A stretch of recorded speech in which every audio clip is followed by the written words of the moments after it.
What up YouTube, it's Missouri, it's Company. In this video, I want to talk about the massive patch notes that just came out earlier, well, yesterday by the time you're seeing this video, for the patches going live tonight. So make sure you watch this video to the very end. I did run through it to make sure I take some notes so it's not like a 30 or 45 minute video. So I'm going to try to run through all the important information as quick as I can, but you're going to want to watch this to the very end to make sure you are ready for patch day tomorrow. Let's get straight to it. Okay, so first things first, reign supreme in the age of the falling towers.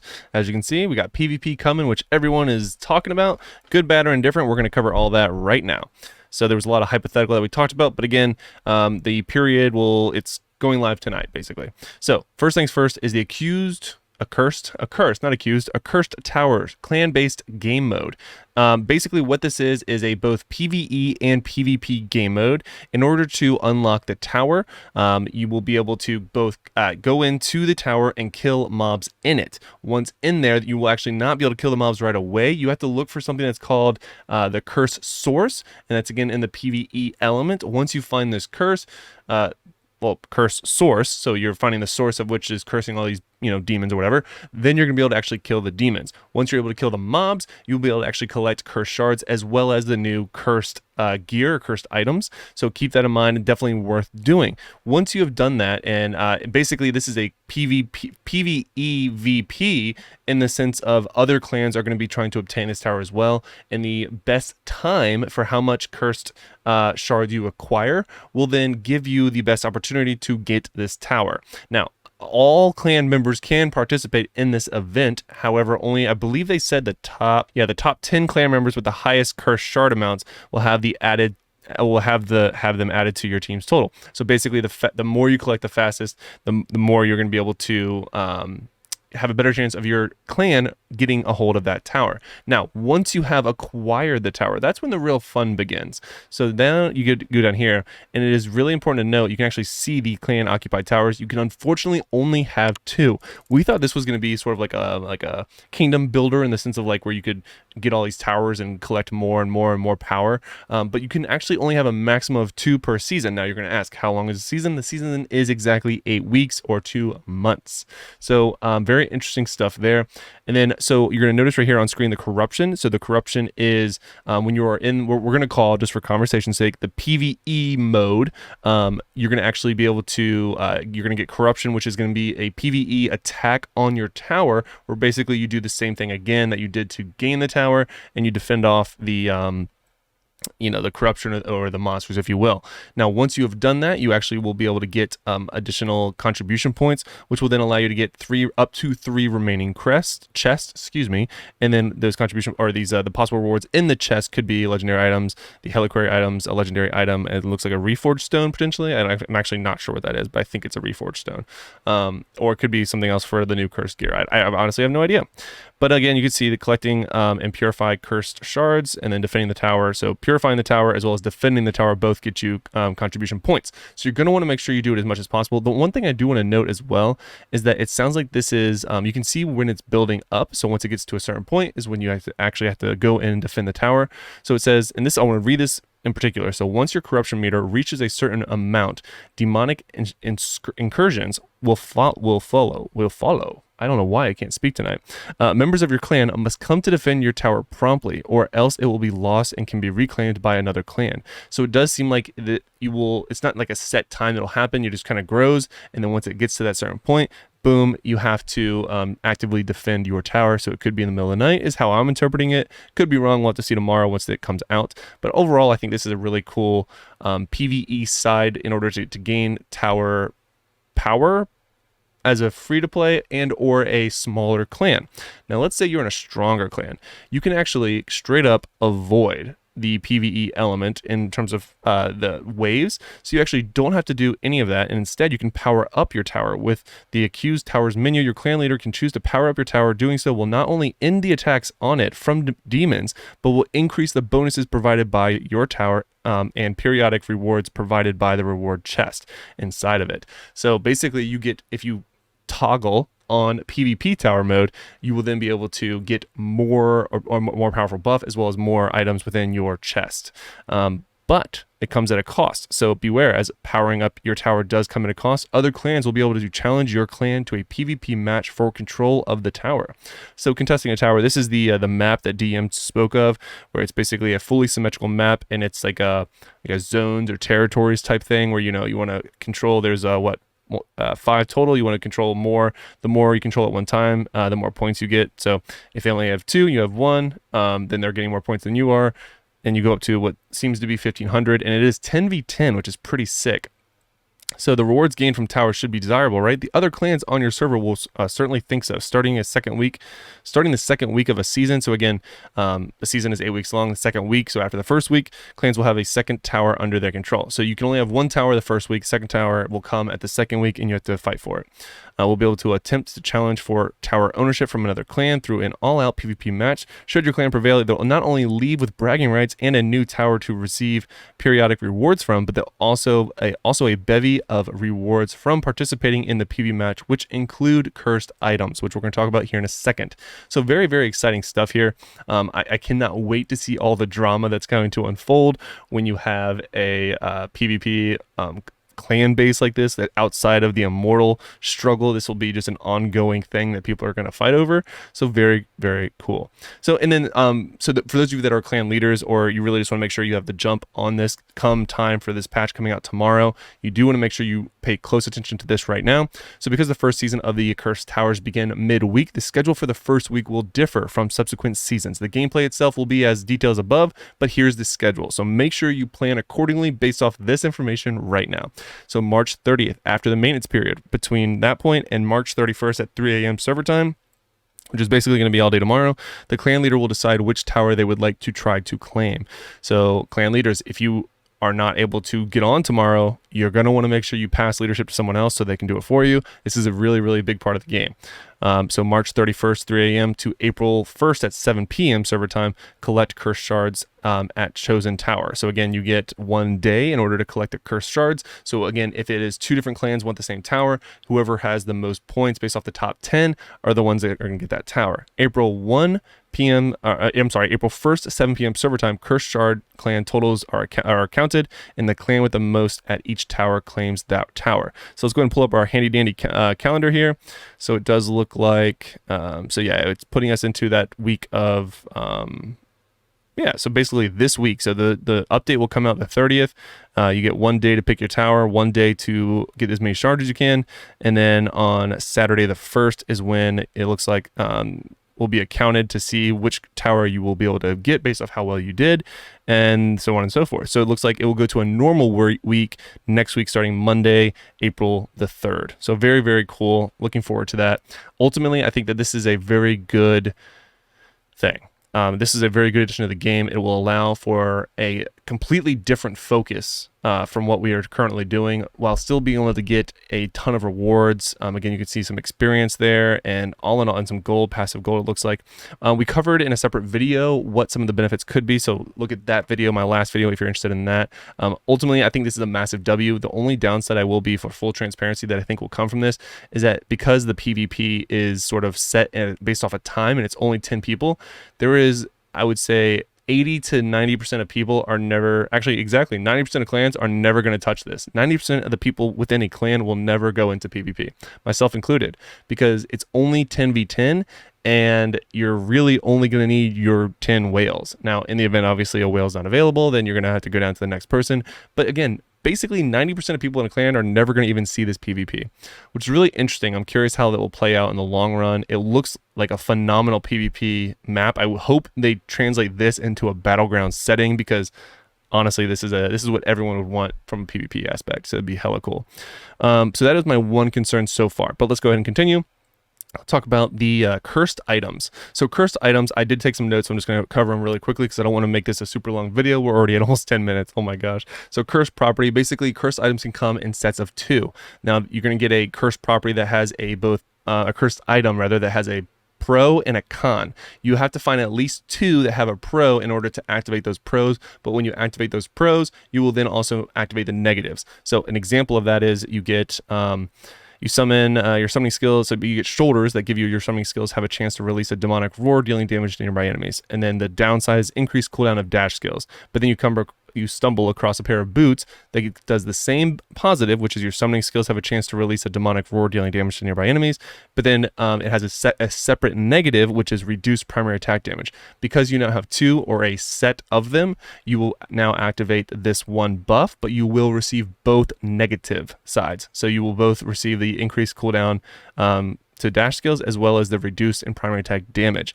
Now, it does continue on to say that you will actually be getting stronger and stronger buffs the more set pieces you get. So obviously the 2 set is when you activate the pro. 4 set of the same exact cursed item will give you additional benefits, as well as the 6 set. So this is basically a whole nother grind that we're gonna have to go. And DM did cover in a video yesterday that talked about that he asked, and it sounds like he did receive confirmation that these cursed items are not only going to be found in this new PvP mode for clans, but as well as just overworld farming and just general, we'll be able to find them anywhere. I hope that's correct. Otherwise, this is a massive L. If it is farmable, then this is phenomenal content. It adds just a very nice grindable in-game content to really reward the grinders, and that's what a lot of people have been asking for.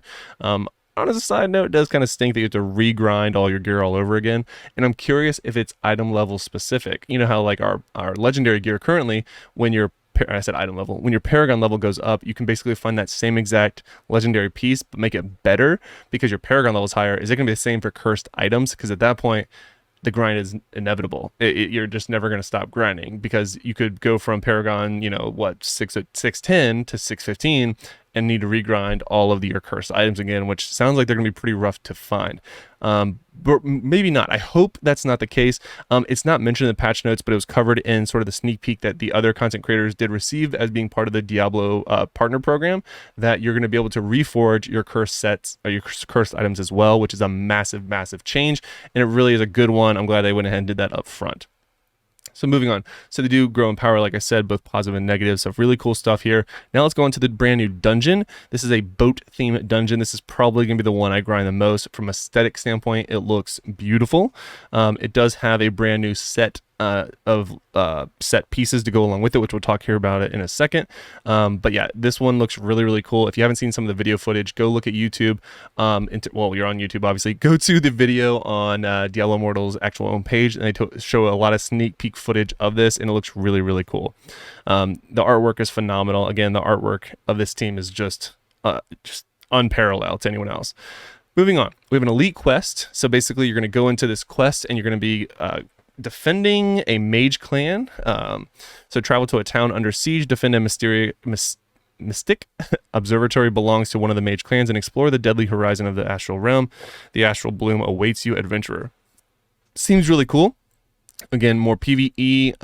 Maybe there'll be a decent reward at the end, or it's just part of the storyline. Either way, it's more content. That's what we've been talking about. That's what we've been wanting. So more content is great. And more importantly, it's a variety of content. They didn't give us just PvP or PvE. They're giving us a lot of different things that we as the players or as our clans can choose to do, and I really love that for Diablo Immortal. I think this is going to really help the longevity of the game, and I'm really looking forward to how long this game will now flourish because of some of these changes. And this is only, like, they're saying the third major update, but this is crazy. Like, I'm glad they are now slowing down their update schedule if this is how big the updates are going to be, because this is a lot of content. Let's continue. So 3 new legendary gems. So we do have a 1 star, 2 star, and then a 5-star legendary gem. So let's go ahead and look at it. So the 1-star gem increases damage done by your charge skills by 20%. Charging speed is increased by 32%. Again, this is at max rank. Keep that in mind. So the 2-star gem, Pain Collapse, increased damage dealt by 24% to enemies suffering from a continuous damage effect. When an enemy suffering from continuous damage is within 10 yards, your movement speed is increased by 6%. Now, this one in particular, as well as the set gear that we're going to talk about here in a second, I have a lot of questions about, because for me, as a wizard, obviously that's what I care about. There's a lot of different things that can do this, but for a wizard, I'm assuming being burnt is a continuous damage effect because you're getting that tick of burn on them. That's something that I want to test, because the set item I think could really be interesting, as well as this 2-star gem. So very interesting stuff there, especially from the movement speed standpoint. Like, if you go like the generic fire mage build for most farming, you're going to burn everything and you can just run past them, which is super cool, because you can have Scorch going, the Molten Scorch or the Ball Scorch. You could have your Lightning Nova that it does the fireballs, which also burns people, which also gives you a speed buff. So really, from a farming standpoint, this 2-star gem could be really fun. So I look forward to that. Moving on, the Gloom Cask is a 5-star gem. Basically, if you're a demon hunter, this is the gem that you want, because it says your primary attack unleashes an aspect of gloom for 6 seconds, during which time your primary attacks will trigger gloom blades that deal 68% base damage plus 275. Enemies hit by the gloom blades take 24% increased damage from your primary attacks for 3 seconds. Cannot occur more often than 20 seconds. Again, auto attack builds are phenomenal. As a wizard, if I wanted to double down on a auto attack build, this would be really good. Demon Hunter is the first one that comes to mind. Necros could probably benefit from it as well. I did hear that maybe this also has to do with your summons as a Necro, in which case this is busted good for Necros. In fact, they both are. So Necros basically just got a massive buff, in my opinion. We'll have to wait and see what that looks like. And now let's go and talk about the new set items. So Banquet of Eyes. So basically, we have a brand new set item that we're going to be able to get most pieces from the new dungeon, but let's go ahead and look at it. So the Banquet of Eyes, the 2-piece deals damage dealt to enemies suffering from your damage over time effects increased by 15%. Damage dealt to enemies suffering from. So basically, if they have a dot on them or damage over time, you'll be doing 15% more damage to them. Again, as a wizard, I'm hoping this means burn, because I use burn in most of my builds to at least some capacity, in which case that is a just free 15% damage buff. Whoa. I like it. 4-piece. Your critical hit chance is increased by 2.5% up to 25% for every damage overtime effect you inflict upon nearby enemies. Now, this one, for me, I think that I'm only going to go for the 2-set bonus as a wizard. I think it might replace my current 2-set in some of my builds, but that's just my opinion. In fact, that's what I'm going to do, and I'm testing. I'll let you know how it goes out. But again, this one seems okay. I think it could be really good for like Necros, in my opinion, but again, we'll see. So the 6-piece bonus is where it gets pretty interesting. So when you apply a damage over time effect to an enemy, you enter Poison Rage for 12 seconds, during which your damage will corrode enemies, dealing damage over 3 seconds. Cannot enter Poison Rage more often than once every 40 seconds. So basically, it lasts, you can only have 40, let's see. So it is for 12 seconds, and you deal damage that lasts for 3 seconds. So at most, you're talking about 15 seconds. So basically, and what I mean by that is on the last second of Poison Rage, you apply your corroded damage over time. That's additional 3 seconds. So that's 15 seconds of uptime, and then minus 40. So again, you're looking at 25 seconds of downtime, which isn't terrible. It's pretty good. But yeah, so it looks like that could be a really, really good set. So when you apply a damage over time effect to an enemy, so again, Necros and some wizards, again, if the fire or the burn effect is counting as a dot, for all intents and purposes, most games I've played, burn has been considered a damage over time effect. I don't know how Diablo Immortal accounts for that. I imagine it's the same, but we'll have to see.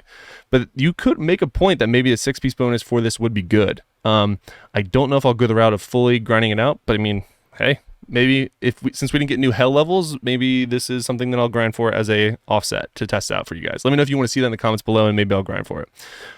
So Banquet of Set items, you can be dropped from the following towers. So basically the rings you get from the new one, as well as, both rings you get from the brand new Dread Reaver dungeon. Forgotten Towers, where the belt's coming from. Mad King's Breach will be the feet, and then Rapids will be the amulet, and then Hands, Tomb of the Fair, which honestly, those are like my favorite dungeons anyway, so it might be a fun grind. Ashes of Antiquity, limited time event. Basically, this is your login event. You do the normal things, except it has to do with the Cursed Tower, so you're going to want to do that with your clanmates to get additional stuff. So complete 3 tasks, you get 1 legendary item, 6 tasks, 1 Telluric Pearl, and then 11 tasks, you get 1 legendary crest. Meh. Honestly, they could triple all of this and it would make it more worth it, but it is what it is. That's a video for a different time. Recall a friend. So not refer a friend, recall a friend. So somebody who has left the game that used to play, you can basically get them to come back for some okay-ish rewards. I'm not going to cover anything else. That's basically it. Featured updates. Activity rewards increase. Many activities in Diablo Immortal will now produce additional rewards or experience. Rite of Exile. Players belonging to both the winning and losing sides will be rewarded with random items, including a guaranteed legendary and set item. Awesome. Hilts and scrap material. These rewards are provided directly after completing Rite of Exile. So I'm assuming these only the players that actually were in the fight, not necessarily both clans, because that would be a ton of stuff. Either way, that's a nice little reward for those individuals that are good enough to be part of the Rite of Exile fight. Again, ideally from a free-to-play aspect would be nice if it was from both all their clans, but I highly doubt that's what this means. Raid the vault. Monsters killed inside the vault will have a chance to reward items of a random rarity, experience, and gold. Buff to the vault's always good. You already get a ton of gold, but getting more gold is always great. Shadow Wars.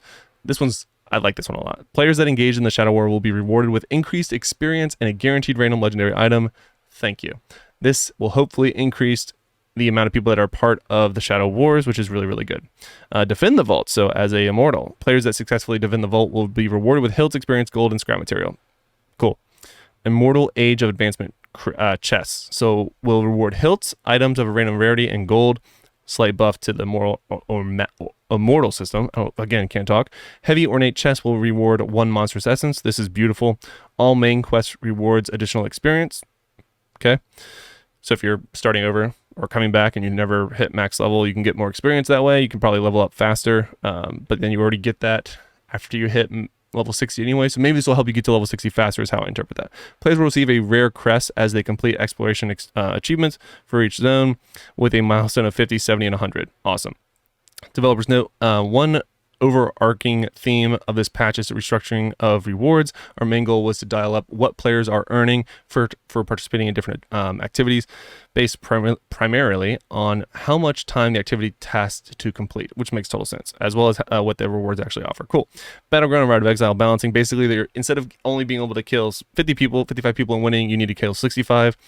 This is, again, a video for a different time. This is a slight buff to what needs to happen in PvP to make it slightly more balanced from a defending and from an offense and defense standpoint.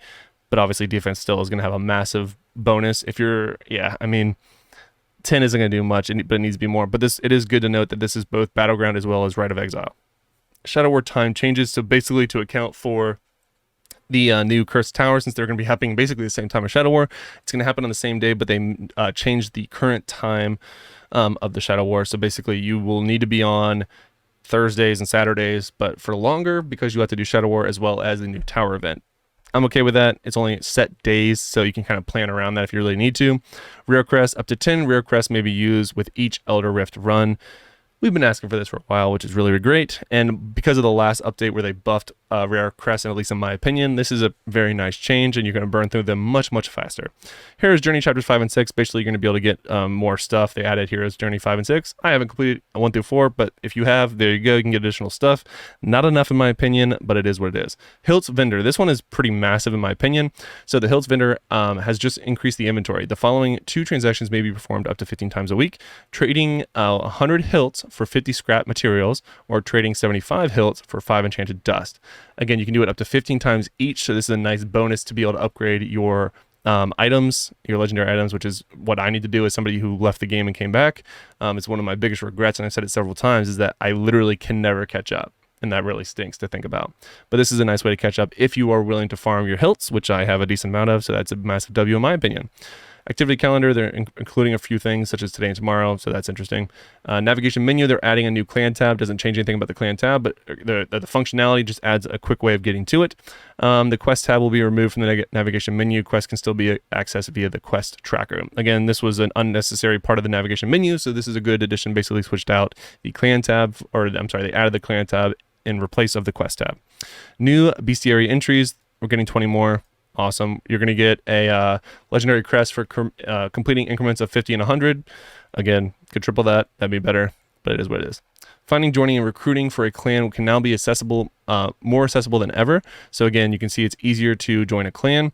This is where it gets a little interesting. So as such, we have made some improvements. When players search for available clans to join, they will be sorted from highest to lowest on the list according to their current number of online players. Interesting. Players without a clan will receive more guidance on joining a clan and more easily see suggestions for clans containing a high number of active players. This is good. Again, you want as many active players in as many top clans as you can. That way you can really have a good PvP for the clan system. So this is good that they're doubling down on it. Players currently in a clan can now apply to a new clan without leaving their current clan. If accepted to the new clan, they will automatically leave the old one and join the new one. This is a problem. This is a problem. I'll tell you why in a second. Clan leaders will now have a member recruitment interface available under the clan tab, making it easier for them to find both players without a clan and in clans with low membership. Interesting. Dark clan leaders can now directly invite adventurers to join them. If an adventurer accepts, they will automatically become a shadow. They can skip all the quests, which is pretty nice. The reason this is a problem is uh those little badges that you get like up to 12% if you're a dark clan leader. This is going to make that a problem. If this is how I interpret it, where it's basically removing the cooldown between the clans, or I don't know. We'll have to see how this one plays out, because some of it was already corrected from the patch notes to reality. So I hope this is just wrong, but this is concerning to say the least. But we'll have to see how that plays out. All right, so the hide helmet cosmetic, we knew that was coming. They added it. It was supposed to be in the last one. There were some bugs. We're okay with it. Bugs fixes. I don't think there's any new one. No. All right. All in all, this is a massive, massive update. It still took me 25 minutes to cover all of it, and I even took some pre-notes ahead of time. I am very excited about literally everything. This is going to be a massive W for Diablo Immortal. Lots and lots of content coming our way. Let me know what you're most excited about. Let's keep good, bad, and different. I don't care what it is. Let me know what you're excited for, and let's talk about it in the comments below. Until next time, guys, lock it in.